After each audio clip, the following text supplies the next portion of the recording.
Good morning, good afternoon, good evening, wherever you are, whenever you are. Welcome to a new DEC live stream. I'm your host, Matt Battieri, here with my co-host, Wasim Debussy. How are you, my friend? Good.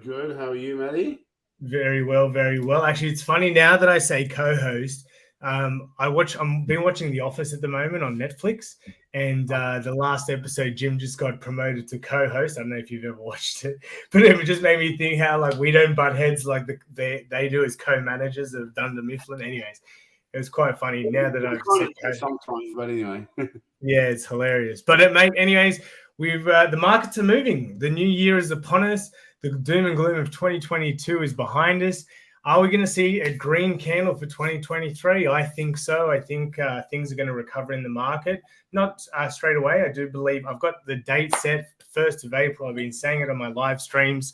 Hold me to it. I feel like something special is going to happen April 1st. I've gone back in time and seen that April 1st or the month of April is always a good start for the crypto world. And that's going to probably take us like 6 to 9 months away from the halving, where we start seeing that exponential rise in returns because, that's what the halving creates. It creates this FOMO, less Bitcoin is mined. The cost of creating a Bitcoin increases because less blocks are being sent out and created, and these Bitcoin are created. So it puts pressure on the price, and then we see a quick run up. So I'm excited. How about you? Yeah, I'm very excited, and it's about 12 months. I think April is about 12 months since the halving. Just to remind you of that, because the halving is expected in March next year, right?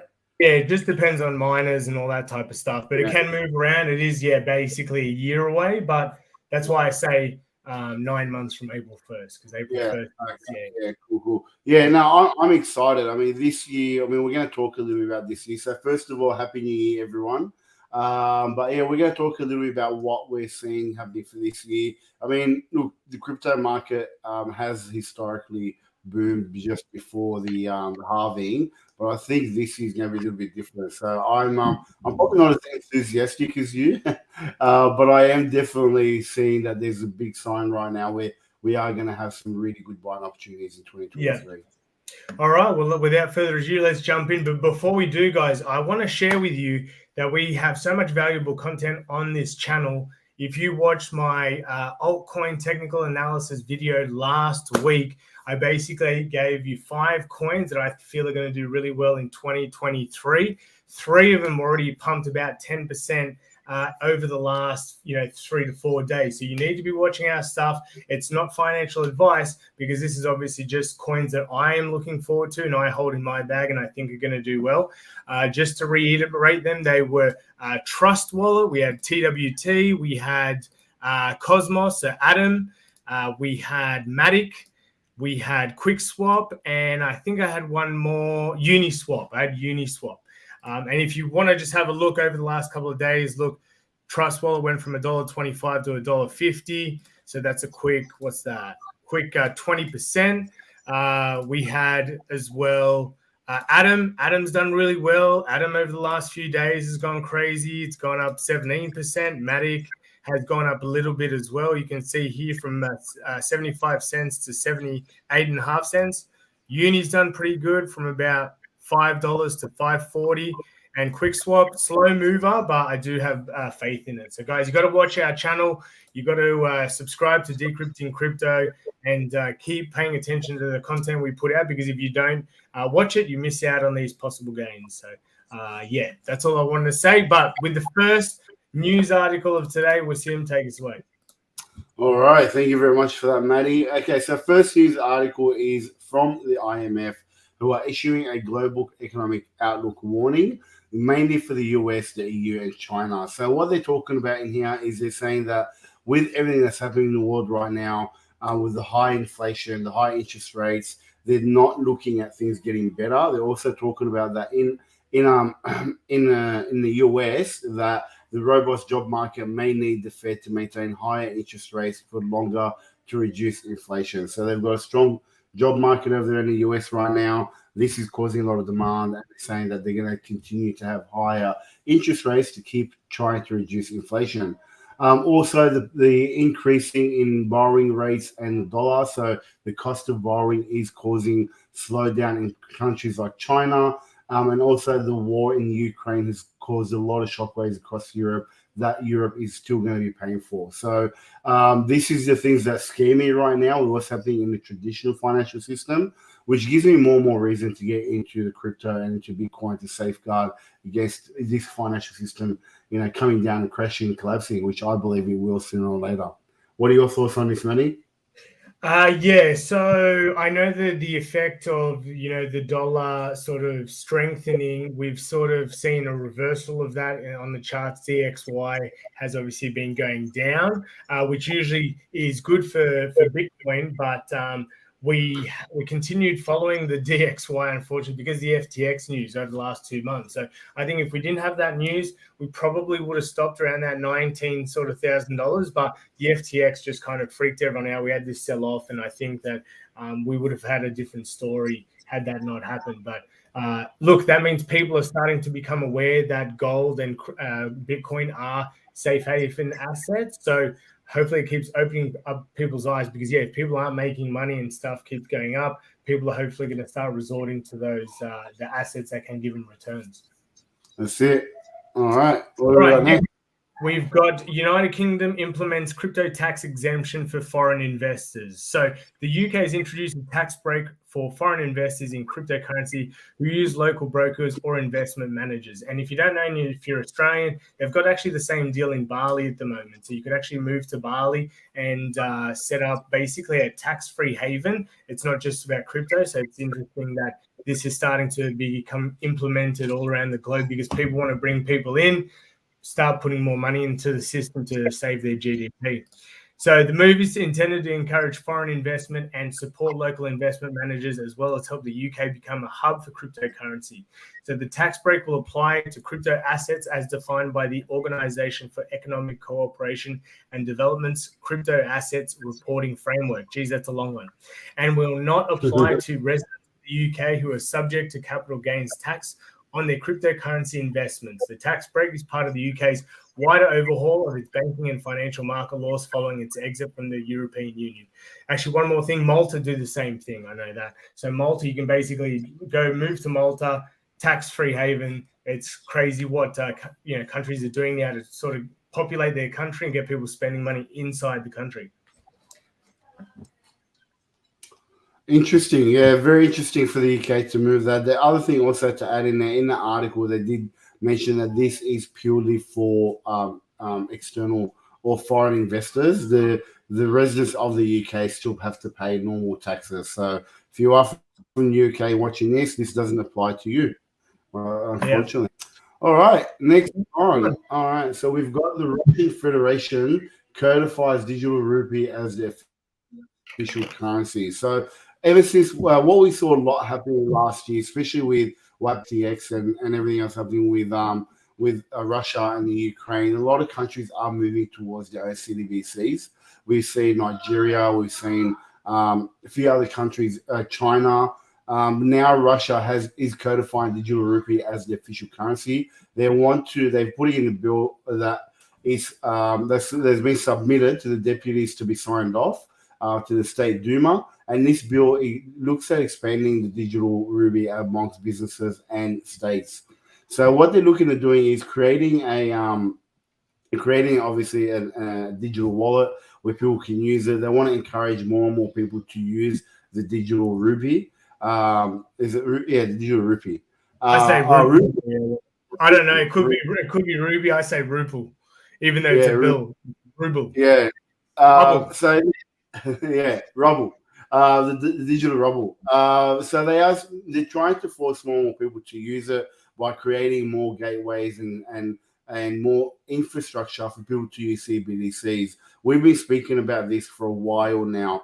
Governments will start to implement things that are going to force people to have to use CBDCs, like we've seen in Nigeria, where they've now done a maximum of $45 a day withdrawal from bank accounts because they want people to use CBDCs. So interesting times ahead. Yeah, and actually, whoa, I forget what I was going to say, but I knew, guys. In the chat, what coin do you want to pump in 2023? Leave us a comment. What's your favorite altcoin? What have you maybe holding? What's your biggest bag? What altcoin apart from Bitcoin and Ethereum do you want to see succeed in 2023? Let us know below to see what our audience is investing in and something that maybe we could do a bit of research in. Let's have a quick look at the crypto bubbles. We see Solana up. I wouldn't touch it. Bit, I'm pretty sure that's the Bybit token, the trading platform. So be careful trading if you're not a trader. Hang on, Matt, you've got yours on market cap, not performance. So if you just click at the top there and just get edit, click on the edit. Performance? Yeah, change it to performance. Now that shows you the movers because you had it on market cap. So it wasn't showing. Well, it's the same thing. It's the same thing. If the market cap goes up, it means money's going in. Yeah, that's true.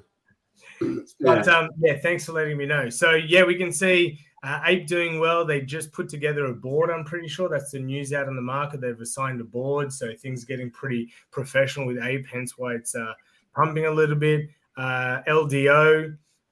Bit, which as I said is Bybit token, I'm pretty sure, but everything else seems to be. Look, there we go. Trust Wallet that we spoke about before, that we told you about last week, doing pretty well.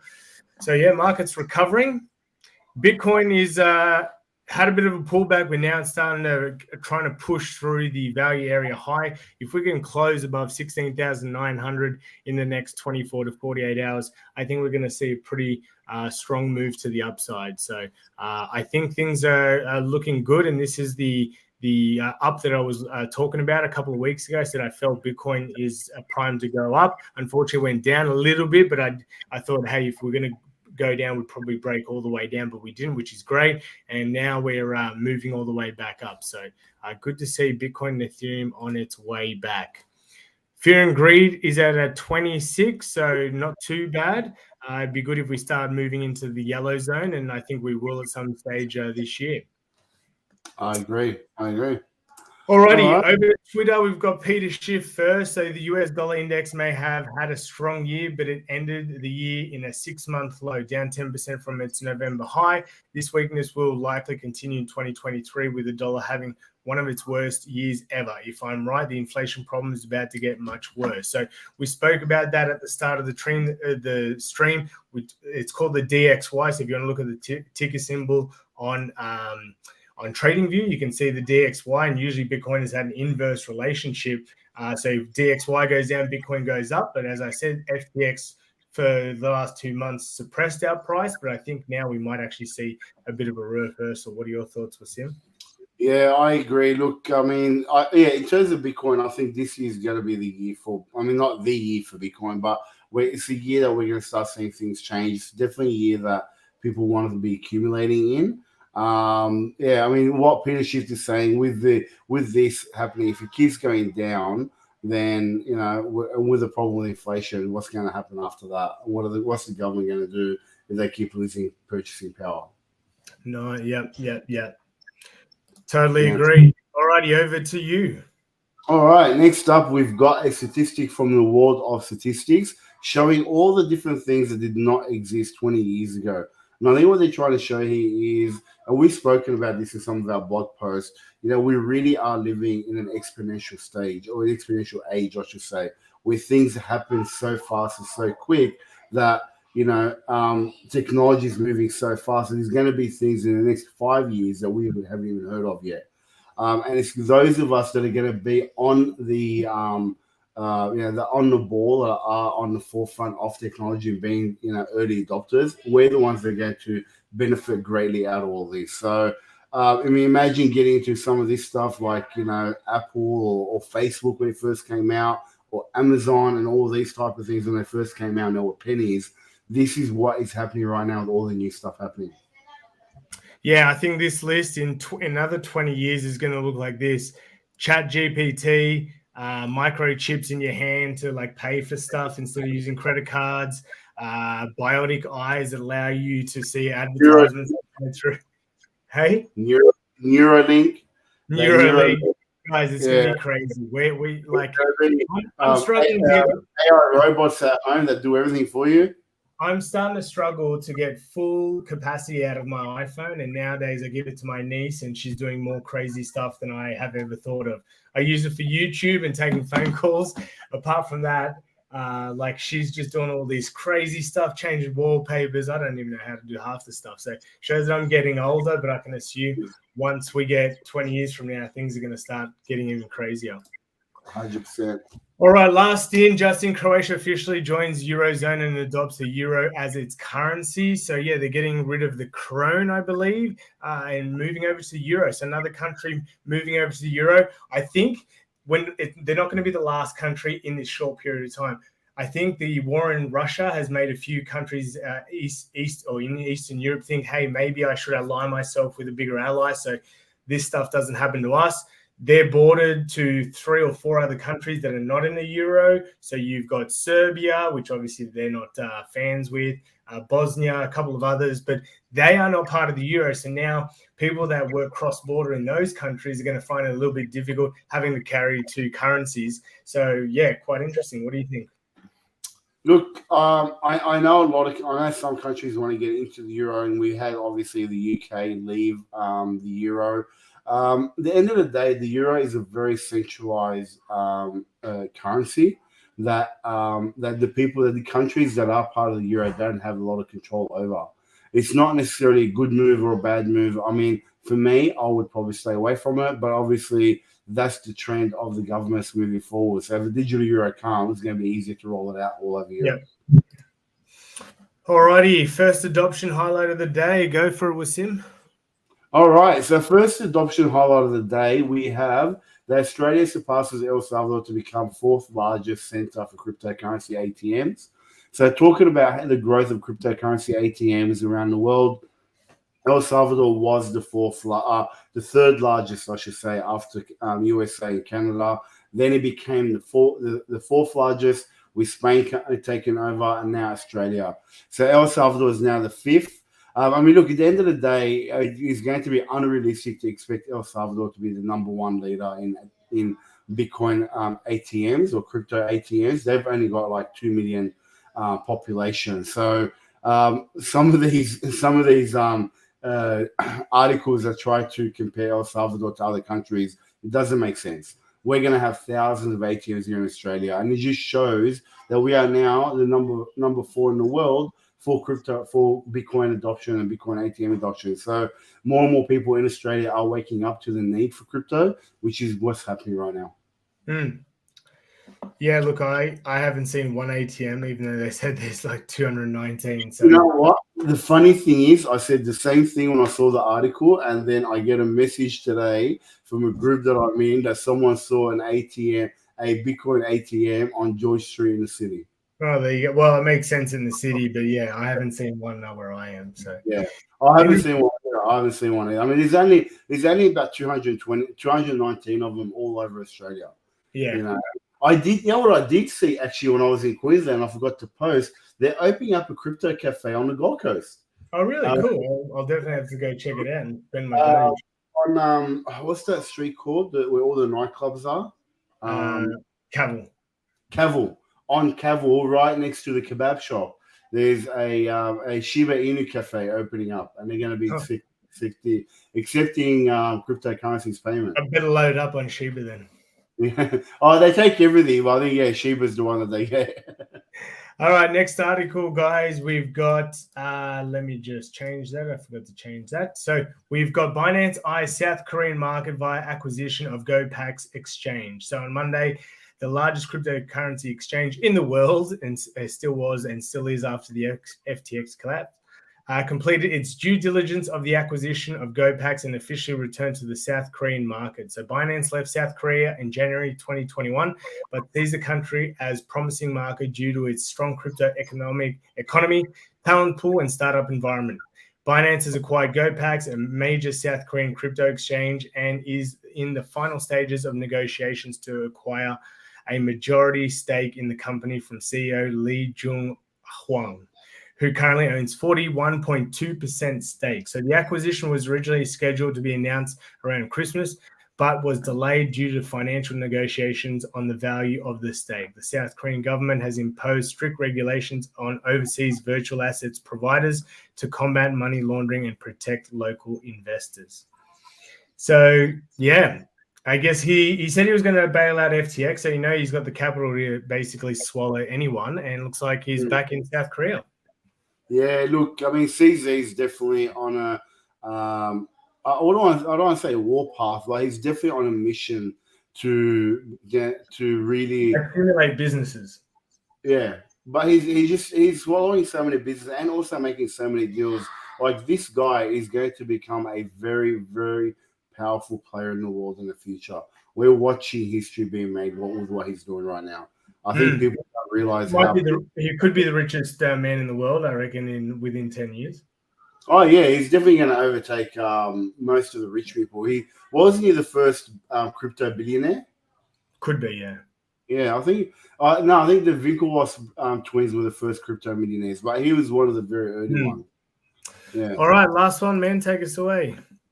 All right, last one under adoption, which is a little bit of a hit and miss. This one, we've got Turkey now announced that they're going to use blockchain-based digital identity for online public services. So, as you guys know, Turkey's had one of the highest inflation rates in the world. Their government is anti-Bitcoin and anti-crypto, but they are trying to bring in a CBDC. And this is just another step of them to bring in blockchain identity, which we know is a safe identity. But the question is, who controls the data? So if the government controls the data, that's not very good. If the user then controls the data, that's obviously good. But they're trying to get people to use more of these e-devlet wallets so that they can put their identity on there, they can interact, and they can use the CBDC that's coming. Now, with Turkey, they've had a number of instances where they have spoken about different blockchain projects, but the announcement comes out and not much happens afterwards. So don't hold your breath on this one. Let's see what happens. Well, look, Queensland, you have to use a card for ID, so we're still behind the times, whereas New South Wales has had the digital ones for like 4 years. So, anyways, Queensland, we had a big town. Yeah, I've been using mine for the past couple of years. I didn't realize they have 4 years. But did you know that even here in this, actually, it was in Queensland where they wouldn't accept our digital ID. We had to bring in our, Oh, really? Right. Yeah. All right, guys. Well, that is it from us. Thank you so much for watching another Decrypting Crypto live stream. Do you have any final thoughts, Wasim? Just as always, stay crypto and Happy New Year. Enjoy the time away, the time off if you've got time off at the moment. And we'll see you guys all in the new year in the next couple of weeks. And don't forget, the altcoin technical analysis live stream is tomorrow, same time, 4 p.m. Australian Eastern Standard Time. See you guys then. Bye.